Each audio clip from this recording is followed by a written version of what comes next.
We are here at Bluezone. Here at Bluezone. It almost killed me this time. Blue virus. Yeah, I really got the blue virus. What are you doing in your daily life? A daily life, I run Denimhunters, started it in 2011 as a blog, evolved into a magazine, now also partly an education platform. I do freelance jobs for companies, helping them with content marketing. Before you started your blog, how did you enter the jeans industry? I got into the business because I was working part-time in the store, and that's when I got in, first discovered raw denim. I always had this sort of interest in clothing, and then in my late teens I got more and more into denim, and I noticed that the color changed. But then I started working in that store a couple of years later, and I had to explain to customers, I had to sell them this idea that, okay, you buy these jeans, they're pretty stiff, uncomfortable now, but then you just have to wash them, or maybe don't wash them, and wear them for a long time. And that's when I got really interested and started asking myself the questions, why? And I got online, found the forums, and then I decided to start the blog in 2010, started it in 11. I started the blog in Danish because I wanted to create something in Danish for the Danish community that really is not that big. It was only because I liked it. I enjoyed it. It was a hobby. It was like, some people, they like to watch football, or they build motorcycles, or whatever they do. I didn't have an idea that this is going to be my job one day. My first book that I think it's the first book for many is From Cowboys to Catwalks. I remember when I got that, I was reading it like a million times over and over again. I was thinking, wow, if I could one day take some of my work and put it into print, that would be like the dream.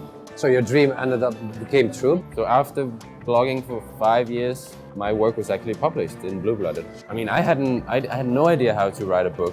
I had the idea in the beginning that I could take some of my blog posts, edit them slightly, and then put them in a book. When you put something in print, you can't go back and change it. So of course it had to be like perfect, because I'm also a perfectionist. So obviously I spent some time trying to figure out how you write a book.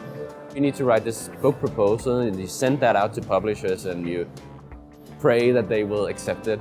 As I was getting ready to start pitching it, and I was talking to one publisher, Gestalten, the Berlin-based publisher, contacted me because they had a similar idea that they wanted to do a book about denim, and it's like, yeah, that was sort of my graduation project in my own denim education. That was that book. Now we are here at Bluezone in Munich. Why do you visit trade shows?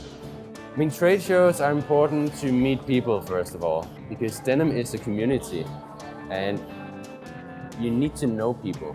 It's good for your business, but it's also fun. That's the fun part, really. It's also to educate myself more.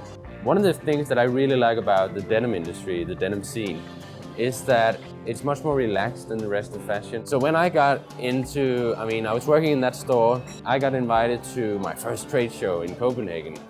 But we went to the trade show, and I remember like, wow, now I'm in the club.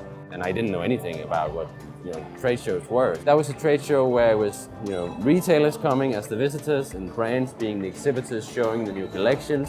After I started the blog, I also began getting invites to shows like Bluezone, which is another step back in the value chain, where the visitors are then the brands, and then it's actually the makers, the mills, the laundries, they are the exhibitors. It gives you a whole different perspective, and you meet different people, because at these shows, you will have some of the original innovators. I've been lucky to meet people like Adriano Goldsmith, Piero Turk, Giovanni Petrin, to get the story of how it actually all started. It's special because Munich it's Germany, but it's also got that hint of like Italy, that laid-back mentality. Then the surroundings are cool here. Here we're in the catalyzer hall, where it's focusing on the people that are leading the way. What they're doing this time with the Bluezone festival as well, that's a great idea, because it's all about having a good time. So this time here, this is my 5th time at Bluezone. It's the 2nd time we're doing interviews, and I'm doing it together with you.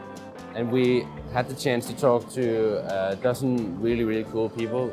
These guys and girls have stories that are relevant to people that are, just regular denim heads. They're the people that we meet every day on Instagram that just share the passion. I wanted to take this opportunity to share some of these stories.